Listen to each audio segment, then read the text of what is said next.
네, 오늘 말씀은 예수님께서 제자들을 데리고 높은 산으로 오르고 계십니다.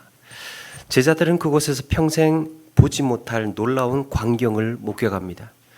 예수님의 그 빛나는 얼굴과 찬란한 옷, 눈부신 구름을 보았고 거기서 하늘의 음성을 듣습니다. 놀라운 건 그뿐이 아니었습니다.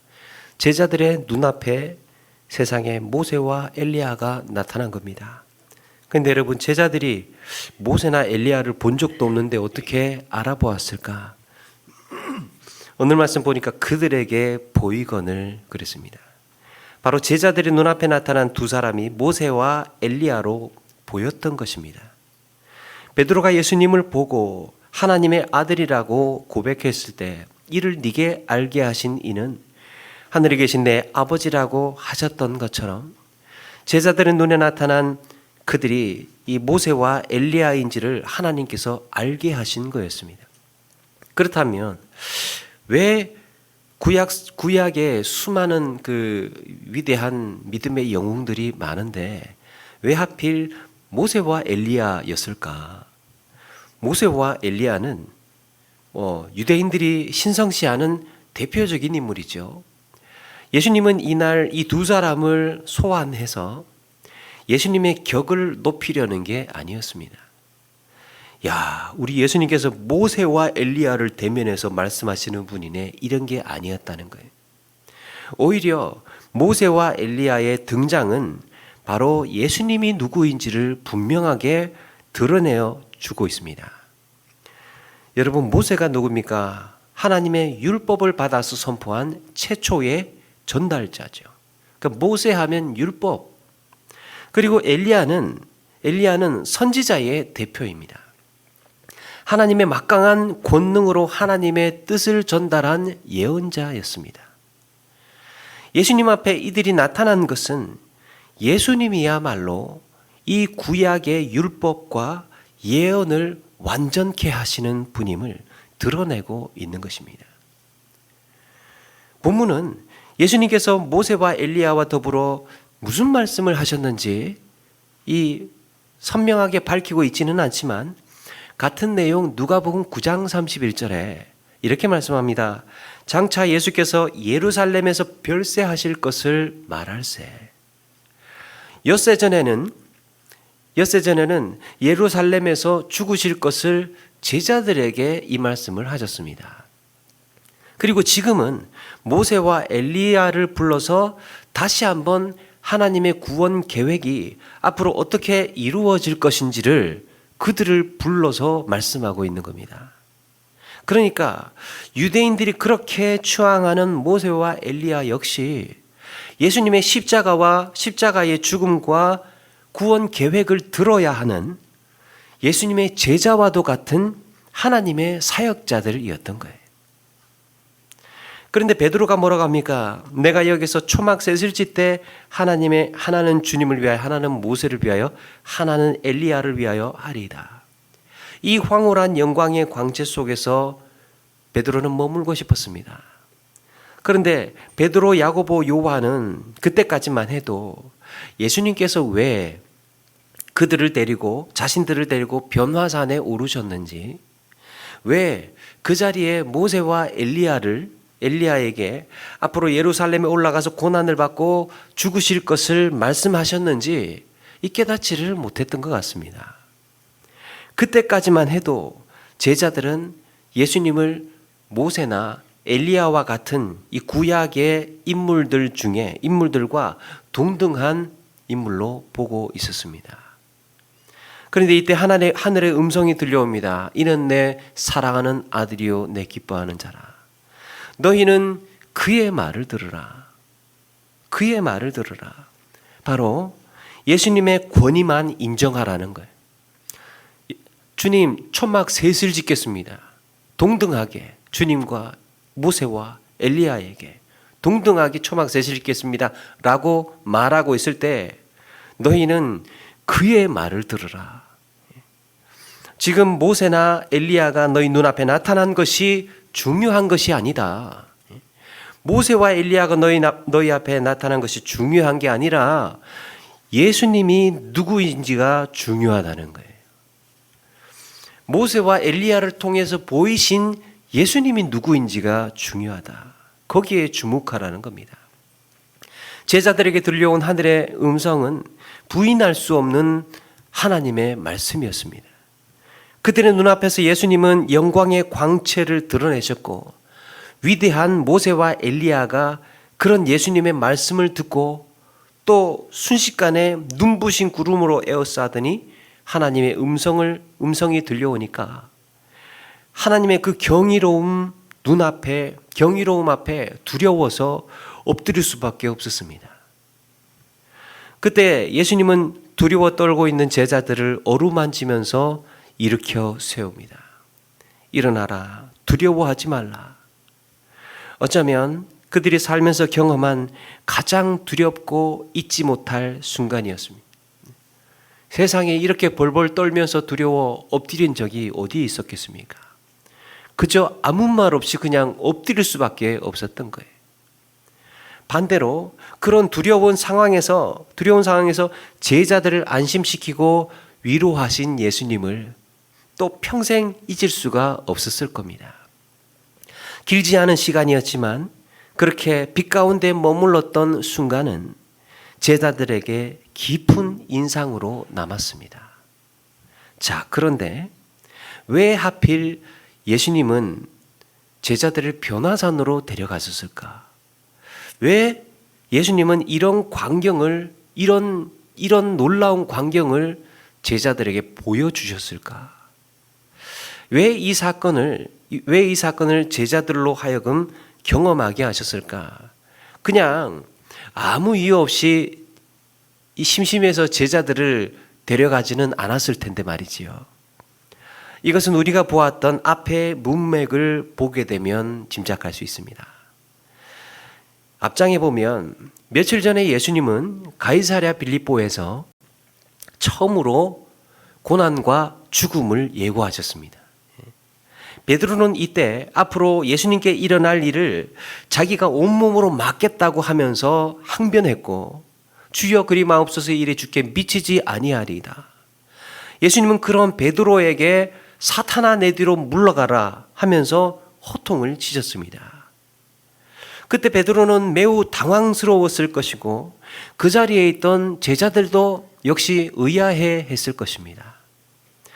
아니, 예루살렘에 가면 수많은 사람들의 추앙을 받으면서 예수님을 통해서 정말 다윗의 왕국이 회복될 것으로 기대를 했습니다.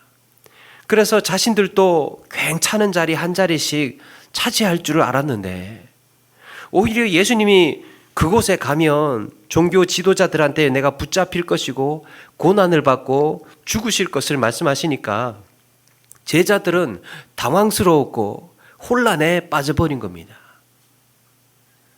야, 이거 다 틀렸구나. 이렇게 되면. 물론 예수님께서 죽으시고 다시 사신다고는 하셨지만, 아니 세상에 사람이 죽으면 어떻게 산다는 말입니까? 걱정과 근심과 불안과 절망의 어두운 그림자가 그들 사이에 드리워지고 있었던 거예요. 그로부터 엿새 후에 예수님은 제자들을 데리고 변화산에 오르신 겁니다. 특별히 베드로, 야고보, 요한을 데리고 올라가셨습니다.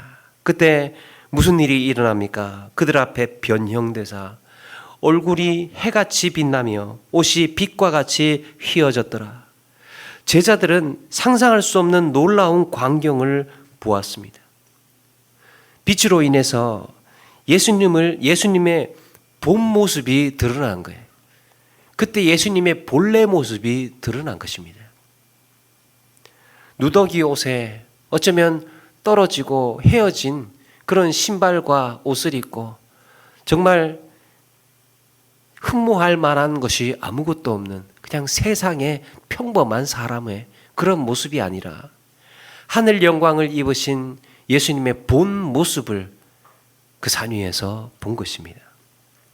육체로 오신 예수님을 어디까지나 사람으로 이해하고 있었던, 그래도 사람으로 이해하고 있었던 제자들이 해같이 빛나는 예수님의 얼굴과 그 빛나는 옷을 보았습니다.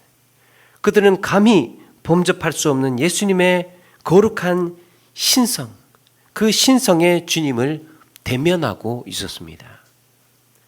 구약 시대에 얼굴에 광채가 난 사람이 있었죠. 바로 모세입니다. 모세가 하나님을 대면하고 돌아와서 백성들 앞에 섰을 때 그 얼굴에 광채가 났다고 했죠. 광야의 이스라엘 백성들은 모세를 보고 두려워서 쳐다볼 수가 없었습니다. 제발 우리한테 보이지 마십시오. 그래서 수건을 그 얼굴에 가렸다 그랬습니다. 잠시 하나님의 영광을 대면하고 온 모세 얼굴에도 그런 광채가 나서 사람들이 두려웠는데 스스로 빛을 발하고 계시는 예수님의 얼굴이 얼마나 더 놀라웠겠습니까? 제자들은 이루 말할 수 없는 경이로운 충격에 휩싸였습니다.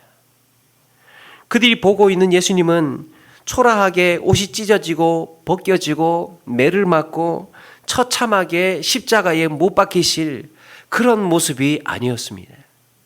하늘의 권세를 가진 영광의 하나님이었던 거예요.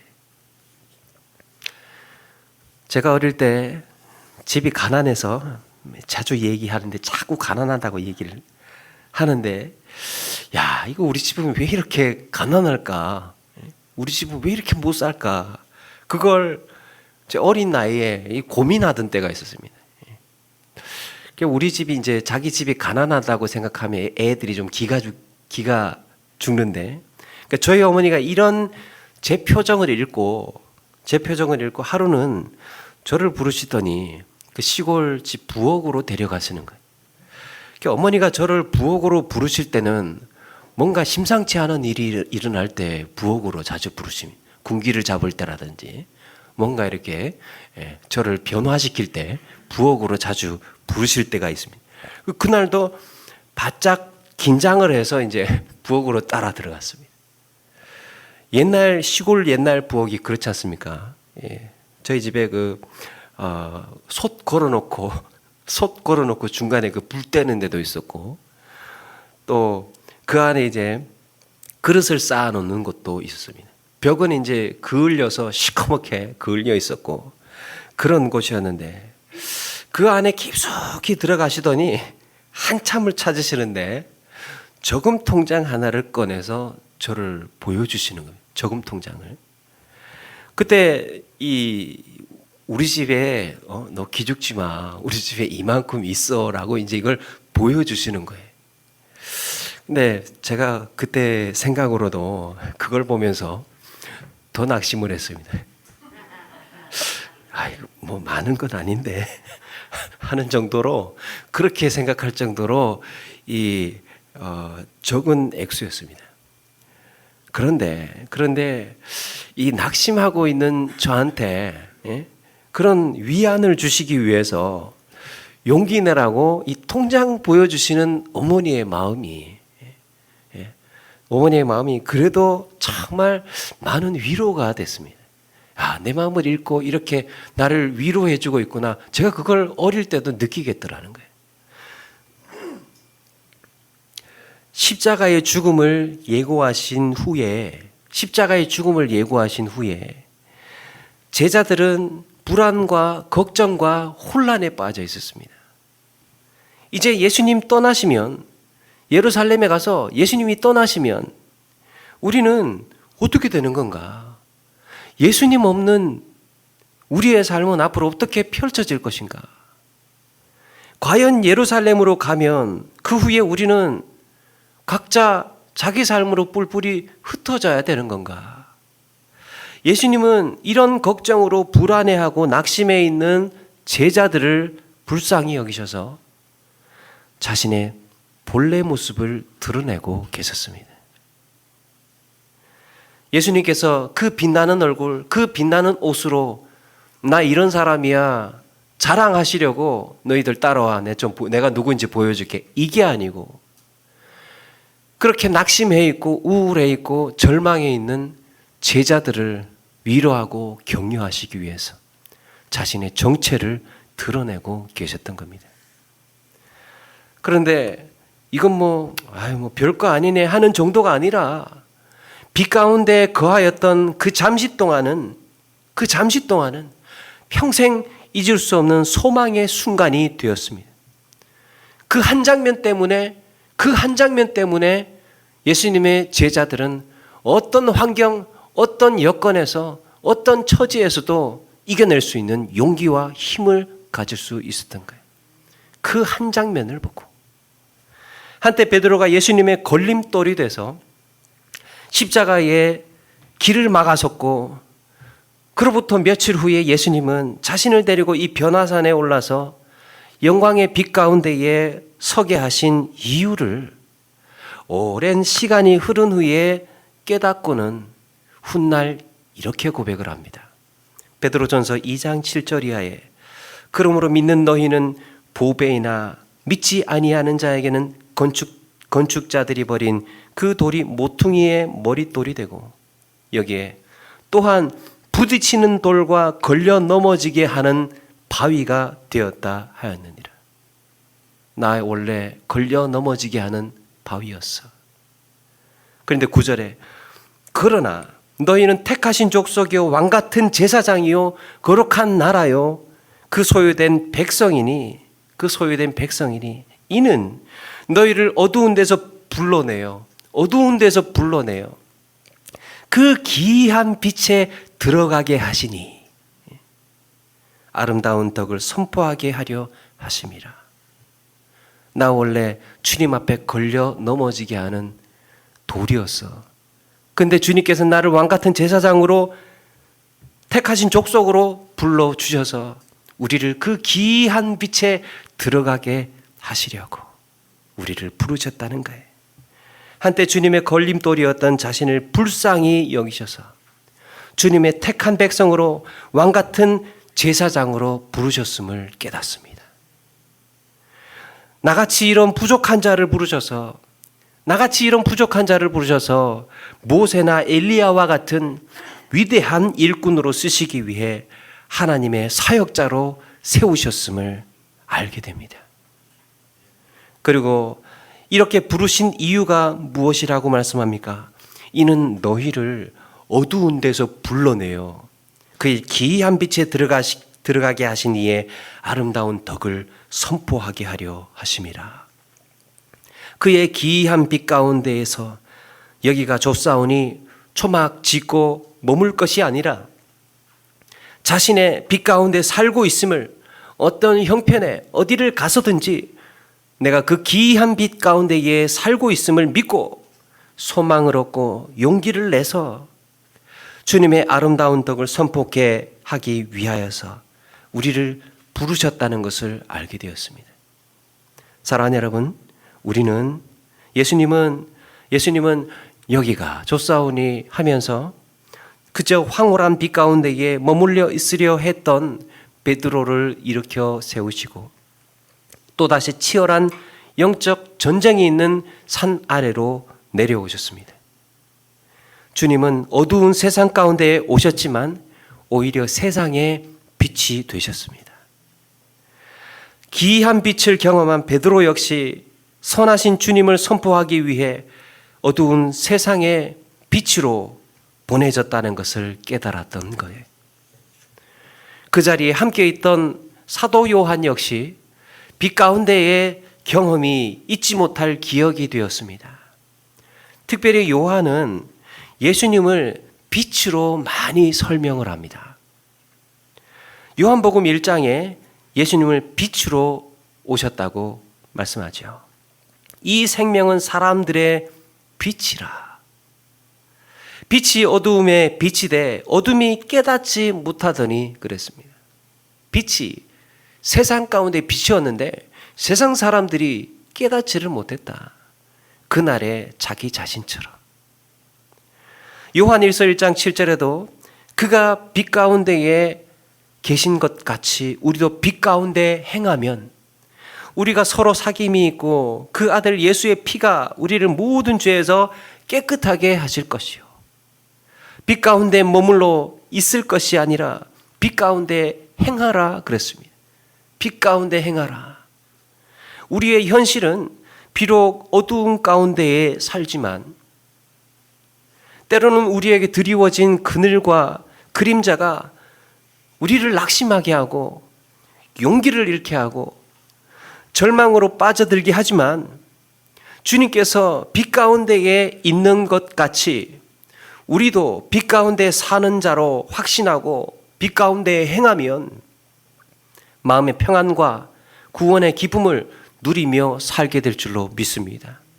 그 황홀한 영광을 경험하고 있는 그 완벽한 평안과 안정감, 주님과 모세와 엘리야가 있던 그 자리에 있는 것 같은, 빛 가운데에 들어가 있는 것 같은 그런 마음을, 그런 확신을 우리의 삶에서도 얼마든지 느끼며 경험하며 살아갈 수 있다는 거예요. 제자들은 이후에 이제 어디로 무엇을 하든지, 어디를 가든지 무엇을 하든지 내가 빛 가운데 살고 있음을 확신했습니다. 다니엘이 사자굴에서도 하나님의 임재 가운데 있음을 믿었던 것처럼, 다윗이 골리앗을 앞에 두고 전쟁은 여호와께 속한 것임을 믿었던 것처럼, 베드로와 요한은 나중에 사도행전에 보면 감옥에 갇히게 되죠. 그런데 이 베드로와 요한이 더 당당합니다. 그 감옥에 갇혀서도 주님을 찬양하고 기도할 수 있었습니다. 바울과 실라 역시 감옥에 갇혔지만 거기서 하나님을 찬양하고 기도할 때 땅이 흔들리고 옥문이 열리는 역사가 일어났습니다. 자신들이 빛 가운데 살고 있음을 믿었기 때문이에요. 이 현장이 주님의 임재하시는 곳이고 내가 서 있는 이 현장이 하나님께서 함께 동행하시고 역사하시는 빛 가운데의 현장이다 믿었던 것입니다. 사랑하는 여러분, 우리의 인생이 때로는 고달프고 때로는 혼란스럽고 불안과 낙심이 밀려온다고 하더라도 우리와 함께 하시는 주님의 빛 가운데 살고 있음을 믿음으로 나아가시는 저와 여러분 되시기를 바랍니다.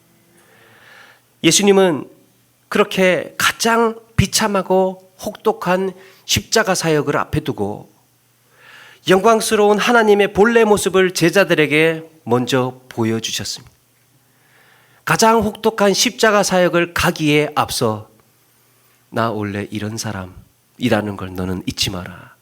너희들은 어디를 가든지 내가 저 십자가에 못 박혀 죽는 순간에도 이 장면을 잊지 마라. 십자가의 고난은 분명히 어두움과 그늘이었습니다. 그러나 이후에 부활과 승천 그리고 주님이 다시 오심을 믿는 자에게 십자가는 한없는 위로와 구원의 은혜인 줄로 믿습니다. 십자가를 볼 때 그저 그 그늘과 그저 그 고난과 그 어두움만을 볼 것이 아니라 이후에 펼쳐지게 될 부활과 승천과 다시 오심의 영광을 소망하면서 기대하면서 그걸 보라는 겁니다.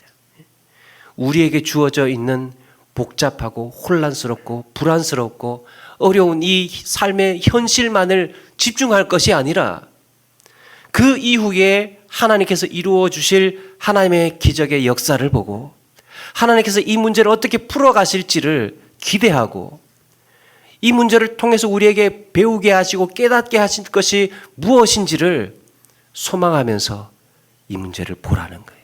우리의 그늘 속에서 우리의 어두움 속에서 주저앉아 있을 것이 아니라는 겁니다. 제자들은 예수님께서 고난을 받고 죽으신다는 말씀에만 매여서 고난받고 죽으신다는 말씀에만 매여서 불안과 근심에 휩싸여 있었습니다.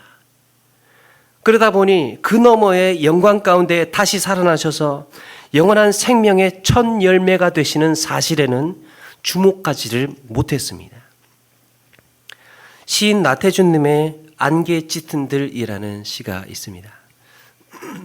어두움이 짙은 들 오는 새벽까지 막을 수야 안개와 어둠 속에 꿰뚫는 물소리 쇠소리 비바람 설친들 피는 꽃까지 막을 수야. 사랑하는 여러분, 아무리 안개가 짙어도 햇볕은 가릴 수가 없습니다. 언젠가는 밀려가고 사라질 것입니다. 아무리 어둠이 짙어도 밝아오는 아침은 막을 수가 없습니다. 아무리 겨울이 혹독해도 봄은 다시 찾아오고 생명은 살아날 줄로 믿습니다. 한 가지 이야기로 말씀을 마치려고 합니다. 여러분, 개춘할망이라는 영화 보셨습니까? 개춘할망. 예, 안 보신 분들은 추천합니다. 제가 좋아하는 영화 중에 손꼽히는 영화, 개춘할망. 거기에 혜지라는 애가 등장을 합니다. 일찍이 혜지 아빠가 죽고 엄마는 혜지가 아주 어렸을 때 이제 혜지를 할머니께 두고 떠나버렸습니다. 그래서 할머니가 이 혜지를 5살, 6살 이렇게 되는 애를 키우게 되는데 어느 날 시장에 갔다가 이 할머니가 그만 이 혜지 손을 놓치는 바람에 혜지를 잃어버린 거예요. 그래서 할머니는 잃어버린 혜지를 이제 그렇게 찾아다녔는데도 찾지를 못하고 세월이 흐릅니다. 그런데 오랜 세월이 지나서 이 뜬금없이 혜지가 돌아온 거예요. 어느덧 혜지는 이제 17살, 18살이 되어 있었습니다. 가족이 없이 혼자 친구들이랑 이렇게 어울려서 자라다 보니까 나쁜 아이들하고 어울리고 이 삐뚤어질 대로 비행 청소년이 돼서 삐뚤어질 대로 그렇게 삐뚤어져 있었습니다. 할머니는 그래도 혜지가 그냥 좋은 거예요. 그래서 혜지한테 사랑을 쏟고 또 다시 교복을 입혀서 고등학교를 보냅니다. 그리고 미술 선생님한테 혜지에게 그림을 가르쳐 줄 것을 이제 부탁을 합니다. 얘가 그림을 좋아하니까 그 선생님한테 그림 좀 가르쳐 달라고 부탁을 합니다. 근데 이 삐뚤어진 혜지가 고분고분할 리가 없죠. 때마다 선생님께 반항을 하고 조금이라도 뭐라고 하면 나 안 할 거예요. 이러면서 이제 뛰쳐나가는 그러기 일쑤였습니다. 그러다가 간신히 마음을 잡고 이제 그림을 좀 배우기 시작을 합니다. 하루는 선생님이 미술실에서 혜지한테 석고상을 보여주면서 이제 저걸 그려보라고 그러는 거예요. 그런데 석고상에 비닐이 씌워져 있습니다. 그러니까 씌워진 비닐까지 그대로 그려야 했던 거예요. 아니 그냥 석고상을 그리는 것도 어려운데 거기다가 쭈글쭈글 비닐까지 씌워 놓으니까 이거 얼마나 그리기가 어렵겠습니까? 혜지가 짜증을 내면서 저걸 어떻게 그려요? 그러니까 선생님이 뭘 어떻게 그려? 구김까지 잘 살려서 그려야지. 그렇게 고민하고 있는 혜지한테 이런 말을 합니다. 혜지야, 네가 진짜 그려야 되는 게 뭘까? 빛이야, 빛. 그러면서 야, 저길 봐, 저길 하면서 창가를 가리킵니다. 그리고 또 쟤를 봐 하면서 또 석고상을 비닐에 씌워진 석고상을 보라고 합니다. 그 니오베 석고상이 창으로 들어오는 빛을 받고 있었습니다. 그러면서 이런 말을 합니다. 그림 잘 그리고 싶으면 그림자 말고 빛을 봐. 여러분, 비닐 씌워진 석고상은 어렵기만 합니다. 모양도 잡을 수가 없고 구겨진 비닐 때문에 그려야 되는 선도 다 깨져 있습니다. 쭈글쭈글한 비닐 때문에 한없이 복잡하고 난해하기가 짝이 없습니다. 그러나 빛에 집중할 때 하얀 도화지 안에서 어느 쪽이 더 밝고 어느 빛이 더 강하고 또 어디에서 빛이 끊어져 있는지 그 빛에 집중하다 보면 윤곽이 드러나고 모양이 살아나고 하나의 작품이 되는 것입니다. 사랑하는 여러분, 내 형편과 처지를 보면 마치 씌워진 비닐 석고상처럼 구겨져 있고 복잡하기만 합니다. 어디서부터 손을 대야 되고 도대체 어떻게 이 문제를 풀어가야 할지 답이 나오지를 않습니다. 그러나 내가 예수 그리스도의 빛 가운데 있음을 느낄 때, 거기에 집중할 때 나는 어떻게 걸어가야 될지를 깨닫게 되는 줄로 믿습니다. 여러분, 빛은 사물의 모양을 의미 있게 합니다. 빛은 사물의 모양을 의미 있게 해주는 거예요. 아무리 내 삶의 처지가 복잡하고 혼란스러워도 빛이 없으면 사실은 아무것도 볼 수가 없습니다. 볼 수 있는 이유는 오직 빛 때문이에요. 그러나 우리는 가끔 어두운 그림자에 연연하다 보니까, 그 어두움과 그림자에 연연하다 보니까 거기서 헤어나오지를 못하는 겁니다. 우리 인생이 아름다운 작품이 되려면 빛을 보아야 할 줄로 믿습니다. 빛에 집중해야 됩니다. 어두운 면, 또 불가능한 것, 낙심과 절망에만, 거기에만 매여 있지 말고 창가에서 들어오는 빛을 보라는 거예요. 사랑하는 여러분, 세상에 소망이 없어 보여도 내 형편과 처지가 구겨진 비늘처럼 복잡하고 힘들어도 내가 예수 그리스도의 빛 가운데 있다는 것을 믿는 한 우리의 인생은 의미가 있고 소망이 있는 줄로 믿습니다. 우리의 삶의 어두운 자리에 갇혀서 거기에 머물러 있거나 불안과 두려움으로 주저앉아 있을 것이 아니라 자리를 털고 일어나서 빛 가운데 행하며 살아가시는 저와 여러분 되기를 주님의 이름으로 축원합니다.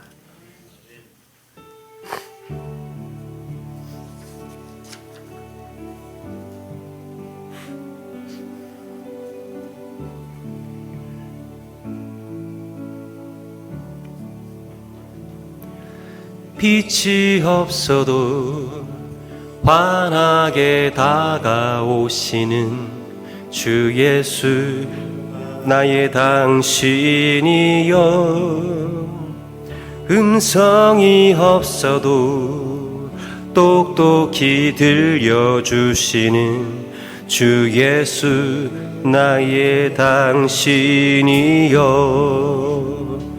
당신이 있으므로 나도 있고 당신의 노래가 머물므로 나는 부를 수 있어요. 주여, 꽃처럼 향기 나는 나의 생활이 아니어도 나는 당신이 좋을 수밖에 없어요. 주 예수 나의 당신이여. 우리 2절 부르면서 준비한 예물 드리겠습니다. 없어도 당신이 곁에 계시며 나는 언제나 있습니다. 나는 있어도 당신이 곁에 없으면 나는 언제나 있습니다.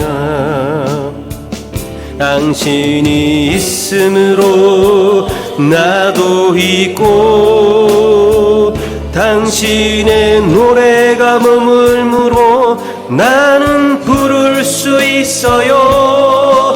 주여, 꽃처럼 향기 나는 나의 생활이 아니어도 나는 당신이 좋을 수밖에 없어요. 주 예수 나의 당신이, 당신이 있으므로 나도 있고 당신이 있으므로 나도 있고 당신의 노래가 머물므로 나는 부를 수 있어요. 주여, 꽃처럼 향기 나는 나의 생활이 아니어도 나는 당신이 좋을 수밖에 없어요. 주 예수 나의 당신이여. 네, 우리 오늘 말씀 기억하면서 잠시 한번 기도하며 나가기를 원합니다. 혼돈과 불안과 어려움의 삶 속에서도 우리는 그 어디에서든지 여전히 빛 가운데 있음을 확신하고 믿음으로 나아가기를 원합니다. 우리 주님은 처참하게 벗겨지고 십자가에 못 박혀 죽으시는 것으로 끝나는 분이 아니라 영광의 광채로 다시 살아나셔서 이 땅을 다스리는 만유의 하나님이라는 것을 말씀 통하여서 다시 한번 묵상하며, 하나님, 우리가 이 용기를 갖고 그 어떤 환경과 여건 속에서도 감당하며 이겨낼 수 있도록 지혜를 주시고 또 믿음을 주옵소서. 이런 믿음의 고백과 다짐으로 살겠습니다. 우리 같이 한번 말씀 기억하면서 함께 통성으로 잠시 기도하며 나가겠습니다. 같이 한번 기도하겠습니다. 사랑과 은혜가 충만하신 하나님 아버지,